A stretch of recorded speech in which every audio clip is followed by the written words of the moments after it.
আসসালামু আলাইকুম। Hello lovely ভিউজার্স, দেশ ও দেশের বাইরে সবাইকে welcome to Atpur cooking studio. কেমন আছেন সবাই? হোপফুলি সবাই ভালো আছেন, আমরাও ভালো আছি। তারই জন্য নিয়ে এসেছি খুবই মজাদার একটা রেসিপি, যেটা হচ্ছে মতিচুরের লাড্ডু। আর অনেকেই জানেন না কিন্তু মতিচুরের এই লাড্ডুটা ঘরে থাকা শুধু মসুর ডাল দিয়ে তৈরি করে নিতে পারেন। আজকে কিন্তু আমি মসুরের ডাল দিয়ে তৈরি করে নিচ্ছি। এই মতিচুরের লাড্ডুটা খেতে কিন্তু খুবই মজার হয়েছে, কোনোভাবে বোঝাই যাবে না যে বুটের ডাল কিংবা বেসন ছাড়াই তৈরি করে নিয়েছি। এই ডালটা ঘরে থাকা মসুরের ডাল দিয়ে তৈরি করে নিতে পারবেন। ফার্স্টে আমি এই জায়গায় দিয়ে দিচ্ছি 1 কাপের মতো মসুরের ডাল। এটা আপনাদের পরিমাণ বুঝে দিয়ে নেবেন। আমি আজকে 1 কাপের জন্য করছি। আর অবশ্যই ডালটাকে খুব ভালোভাবে ধুয়ে নেবেন। আমি কিন্তু মিনিমাম 4 থেকে 5 বার ধুয়ে নিয়েছি। এতবার তো দেখানো সম্ভব না, যার কারণে ক্যামেরাতে 3 বার দেখানো হয়েছে। আর এটা খুব ভালোভাবে ধুয়ে নিতে হবে, যাতে করে মসুর ডালের যে ময়লাটা আছে সেটা বের হয়ে যায়। আর পানিটা যখন কি সাদা হবে ঠিক তখনই বুঝবেন যে এটা খুব ভালোভাবে ধোয়া বা ওয়াশ করা হয়ে গেছে। সো আমি এখন একটু পানি দিয়ে 1.5 কাপের মতো পানি দিয়ে আমি প্রায় 30 মিনিটের জন্য রেস্টে দিয়েছি। 30 মিনিটের পর এটা এখন খুব ভালোভাবে ব্লেন্ড করে নিচ্ছি। অবশ্যই ব্লেন্ড করার সময় এই জায়গায় এক্সট্রা কোনো পানি দেওয়া যাবে না, যেহেতু মসুরের ডাল থেকে এক্সট্রা পানি বের হয়েছে। তারপরেও যদি অনেকে লাগে তাহলে আপনারা একটু বুঝে দিয়ে দিবেন 1/3 কাপের মতো। আমার যেহেতু লাগেনি সো আমি দেইনি। সো আমি খুব ভালোভাবে দিয়ে দিচ্ছি ডালগুলো। আর ব্যাকগ্রাউন্ডে বা ভিডিওতে কোনো ধরনের যদি ভুল ত্রুটি পান তাহলে ক্ষমার দৃষ্টিতে দেখবেন, কারণ ইনশাল্লাহ আমি আস্তে আস্তে আপনাদের সাপোর্টে সব কিছু কাটিয়ে উঠবো আশা করছি। সো ফার্স্টে আমি এখন খুব ভালোভাবে ব্লেন্ড করে নিচ্ছি। আর অবশ্যই ব্লেন্ডারে একদম হাই স্পিডে 2 থেকে 3 মিনিট ব্লেন্ড করলে হয়ে যাবে।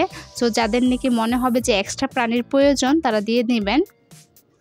আর এই মতিচুরের লাড্ডুটা মসুরের ডাল দিয়ে কিভাবে এত ইয়ামি বা এত ডেলিশিয়াস করা যায়, সো তার টিপস অ্যান্ড ট্রিক সব কিছু এই ভিডিওতে দেওয়া আছে। যারা আমার চ্যানেলে নতুন ভিডিওটি দেখছেন, এখনও সাবস্ক্রাইব করছেন না, প্লিজ সাবস্ক্রাইব করে পাশে থাকা বেল বাটনটা ক্লিক করে যাবেন, যাতে করে আমার ভিডিও আসার সাথে সাথে আপনারা দেখতে পারেন। সো ফার্স্টে আমি দেখতেই পাচ্ছেন হাতে চামচ দিয়ে কনসিস্টেন্সিটা বুঝিয়ে দিচ্ছি কত পারফেক্ট হয়েছে, একদম মিহি হয়ে গিয়েছে। আর এখন আমি দিয়ে দিচ্ছি প্রয়োজনীয় উপকরণ। এই জায়গায় আমি দিয়েছি 2 চামচের মতো বেসন, আর দিয়ে নিয়েছি 1/2 চামচের মতো লবণ, আর জাস্ট ফুড কালার দিয়েছি। এই জায়গায় আমি রেড ফুড কালারটা দিয়েছি। রেড ফুড কালারটা প্রায় 1/4 টেবিল স্পুনের মতো দিয়ে খুব ভালোভাবে মিশিয়ে নিচ্ছি, যাতে করে কোনো ধরনের দানাদার না থাকে বা বাবলস না থাকে। এই পর্যায়ে আপনারা চামচ ছাড়া আবার ব্লেন্ড করে নিতে পারেন। তাছাড়া আপনারা হ্যান্ড উইচ দিয়েও ব্লেন্ড করে নিতে পারেন, যার যেটা সুবিধা। আমি সব কিছুই বলে দিয়েছি। আর মতিচুরের লাড্ডুর টিপস অ্যান্ড ট্রিক সম্পূর্ণ কিন্তু এই ভিডিওতে দেওয়া আছে। সো ভিডিওটা সম্পূর্ণ দেখে তারপরে আপনারা ট্রাই করে আমাকে কমেন্টে জানিয়ে ফেলুন। আর রিকোয়েস্ট রইল আপনাদের কাছে একবার হলেও ট্রাই করে কমেন্টে জানাবেন। তো আমি দেখতেই পাচ্ছেন খুব ভালোভাবে কিন্তু মিশিয়ে নিচ্ছে, আমি চামচের সাহায্যেই মিশাচ্ছি। আর ফুড কালার দেওয়ার কারণে এটার কালারটা একটু অন্যরকম আসে, আর দেখতেও খুবই নাইস লাগে। সো যাদের নাকি ফুড কালার নাই তারা আবার অপশন এটা না দিলেও চলবে, জাস্ট দেখার সৌন্দর্যের জন্য এটা দেওয়া হয়েছে। আর এখন আমি তেল নিয়ে নিচ্ছি, আর তেলে খুব ভালোভাবে এখন আমি যেভাবে বড়া বানিয়ে থাকে পিঠার, সো সেরকমভাবে দিয়ে দিচ্ছি। আর অবশ্যই একটু কম দিয়ে বানাতে থাকবেন, তাহলে এটা ফুলকো ফুলকো হবে। আর চুলার আঁচটা মিডিয়াম টু লোই থাকবে। আগে থেকে চুলার তেলটা হিট করে নিয়েছি। আর অবশ্যই এটা ডুবো তেলে ভাজতে হবে, তা না হলে কিন্তু লেগে যাবে আর এরকম পারফেক্ট হবে না। সো আমি আস্তে আস্তে ছোটো ছোটো করে চামচের শেপ দিয়ে নিচ্ছি। আমি কিন্তু হাত বড়াইনি, সো চামচ দিয়ে আমি দেখিয়ে ফেলছি। আর আত্তুর কুকিং স্টুডিও মানেই হচ্ছে অল্প উপকরণে মজার মজার রেসিপি, হোক হেলদি হোক হেভি, সব ধরনের রেসিপি কিন্তু এই আত্তুর কুকিং স্টুডিও চ্যানেলে পেয়ে যাবেন। তার জন্য কি করতে হবে, যারা এখনও নতুন সাবস্ক্রাইব করছেন না প্লিজ সাবস্ক্রাইব করেন। আর সাবস্ক্রাইব করে পাশে থাকা বেল বাটনটা ক্লিক করে লাইক কমেন্ট শেয়ার করতে ভুলবেন না। যারা ফেসবুক পেজ থেকে দেখছেন অবশ্যই ফেসবুক পেজটাকে ফলো দিয়ে একটা লাইক দিয়ে একটা শেয়ার দিয়ে যাবেন। আর ফ্রেন্ডস ফ্যামিলি কলিগ সবার সাথে শেয়ার করতে পারেন।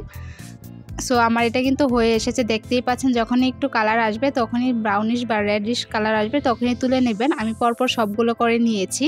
করে নিয়ে এটা যখন ঠান্ডা হয়েছে, ঠান্ডা হওয়ার পর আমি হাতের সাহায্যে খুব ভালোভাবে একদম ছোটো ছোটো টুকরা করে নিচ্ছে, যেহেতু এটা আবার ব্লেন্ড করা লাগবে ব্লেন্ডারে। সো এর জন্য এই সুবিধার্থে অবশ্যই কিন্তু ব্লেন্ডারে যখন ব্লেন্ড করতে থাকবেন এটা বড়াগুলো খুব ঠান্ডা করে নিতে হবে, তা না হলে কিন্তু ব্লেন্ডারটা যে কোনো সময় নষ্ট হওয়ার সম্ভাবনা থাকে।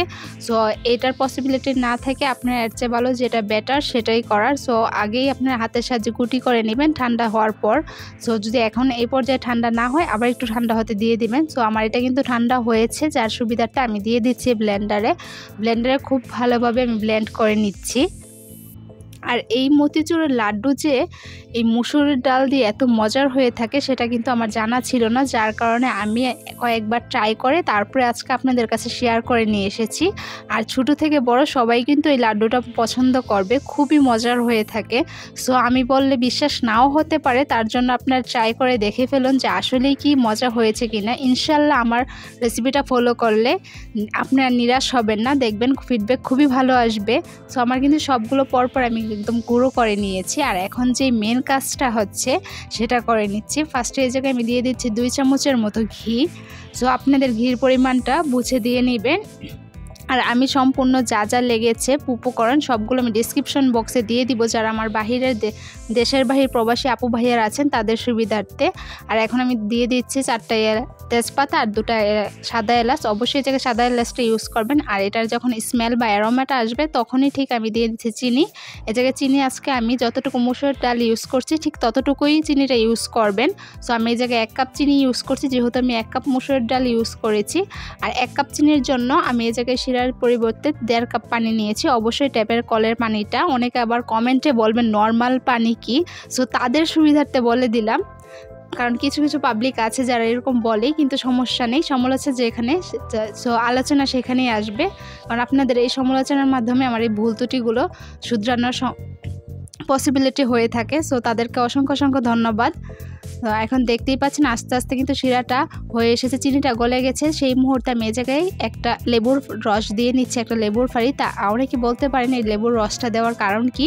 লেবুর রসটা দিলে এই শিরাটা দানাদার হয়ে থাকে না, সো একদম খুবই পাতলা হয়ে থাকে। তো দেখতেই পাচ্ছেন যখন নাকি বাবল ছুটছে তখন আমি এই জায়গায় 1/4 টেবিল স্পুন রেড ফুড কালারটা দিয়ে দিচ্ছি। আর এটাকে জাস্ট দেখার সৌন্দর্যের কারণেই। আর অনেকে কিন্তু চাইলে এই মতিচুরের লাড্ডুটা 10 থেকে 15 দিন অনায়াসে ফ্রিজে সংরক্ষণ করতে পারেন বা দেশের বাহিরেও পাঠাতে পারেন, যেহেতু শুকনা খাবার দেশের বাহিরে অনায়াসে এয়ারপোর্টে দেওয়া যায়। সো যার কারণে কোনো সমস্যা বা প্রবলেমের ফেস করতে হয় না। সো আপনারা এটা তৈরি করে বাহিরেও নিয়ে যেতে পারেন। এই পর্যায়ে যেই ব্রেডগুলো করেছিলাম বড়ার সেগুলো আমি দিয়ে দিচ্ছি, দিয়ে খুব ভালোভাবে মিশিয়ে দিচ্ছি। আর এটা দেখতেই পারবেন কতটা ঝরঝরা হয়েছে। সো আমার পরিমাণগুলো সবগুলো যদি ঠিকভাবে করেন দেখবেন ইনশাল্লাহ আপনাদেরও খুব ভালোভাবে ফিডব্যাকটা আসবে। আর এখন আমি এই জায়গায় দিয়ে দিচ্ছি কাঠবাদাম। আমি এই জায়গায় কাঠবাদাম ইউজ করছি 1/3 কাপের মতো, দিয়ে খুব ভালো মিশিয়ে নিচ্ছি। আপনারা চাইলে এই জায়গায় কাজু বাদামটাও ইউজ দিতে পারেন, যে যেটা দিতে পারেন খাবারের কারণে, গার্নিশিংয়ের কারণে কিন্তু এটা আরেকটু বেশি লোভনীয় হয়ে যায়। আমি জাস্ট কাঠবাদাম দিয়ে দেখেছি, যেহেতু আজকে সম্পূর্ণ ঘরে থাকা জিনিস দিয়ে এই মতিচুরের লাড্ডুটা করে দিয়েছি। আর এখন দিয়ে দিচ্ছি 1/3 কাপ কিশমিশ। আর এখন দিয়ে দিচ্ছি 1/3 কাপের মতো পাউডার মিল্ক। আর এই পাউডার মিল্কটা অবশ্যই দিতে যাবেন, তাহলে এটা খেতে আরও বেশি টেস্টি লাগে। মনেই হবে না যে নামি দামি দোকান থেকে মতিচুরের লাড্ডু না কিনে বাসায় তৈরি করে নিয়েছেন। অবশ্যই যেহেতু আপনাদের সবার বাসায় আয়োজন হয়ে থাকে কম বেশি, মেহমান আসলে কিন্তু মিষ্টান্নর মধ্যে এটা রাখতে পারেন, অন্যরকম একটা ডেজার্ট রেসিপি। সো ফার্স্টে এখন আমি জাস্ট একটু ঘি দিয়ে নিচ্ছি 1 চামচের মতো, যাতে করে ঘির স্মেলটা আসে। আর অবশ্যই চুলার আঁচটা যখন রান্নাটা করেছি মিডিয়াম টু লো হিটেই করেছি, এটা বলতে ভুলে গেছি, যার জন্য ভিডিওর লাস্টে আমার বলতে হচ্ছে। দিয়ে খুব ভালোভাবে ঘিটা মিশিয়ে নিচ্ছি। আর এই ঘিটা লাস্ট দেওয়ার কারণ হচ্ছে এটার স্মেলটা আরও বেশি বাড়িয়ে তোলে আর খেতেও খুবই টেস্টি হয়ে থাকে। আর ছোটো বাচ্চাদের জন্য কিন্তু এটা খুবই নিউট্রিশনের একটা খাবার, যা সো অবশ্যই এটা খাওয়াবেন। তো আমার এটা কিন্তু হয়ে এসেছে। আমি এখন খুব ভালোভাবে দেখতেই পাচ্ছেন কতটা জর্জরা হয়েছে। তো আমি হাতের সাহায্যে এটা খুব ভালোভাবে ডো করে নিচ্ছি আর দেখিয়ে দিচ্ছি, এটা বলার তো কিছু বিষয় নেই। সো এখন খুব ভালোভাবে আমি গোল করে দিয়ে দেখিয়ে দিচ্ছি। আর অবশ্যই হাতে একটু ঘি বার্নিশ করে নিচ্ছি। আমি পরপর সবগুলো দেখিয়ে দিয়েছি, আপনারাও ঠিক সেরকমভাবেই ট্রাই করবেন। তাহলে আজকে এতটুকুই বিদায় নিচ্ছি। নতুন কোনো ভিডিও নিয়ে আবার আপনাদের মাঝে হাজির হব। সম্পূর্ণ ভিডিওটি দেখার জন্য ধন্যবাদ। সবাই আমার ফ্যামিলির জন্য দোয়া করবেন, আমিও আপনাদের ফ্যামিলির জন্য দোয়া করি। আর অবশ্যই যারা এখনও চ্যানেলটি সাবস্ক্রাইব করছেন না, প্লিজ সাবস্ক্রাইব করে পাশে থাকা বেল বাটনটা ক্লিক করে যাবেন, যাতে করে আমার ভিডিও আসার সাথে সাথে আপনারা দেখতে পারেন। আর আমি একটু একটা ভেঙে দেখিয়ে দিলাম এই পর্যায়ে। সো দেখতেই পাচ্ছেন কত মজা হয়েছে। তো আসসালামু আলাইকুম, আল্লাহ হাফেজ। সবাই সুস্থ থাকবেন, ভালো থাকবেন।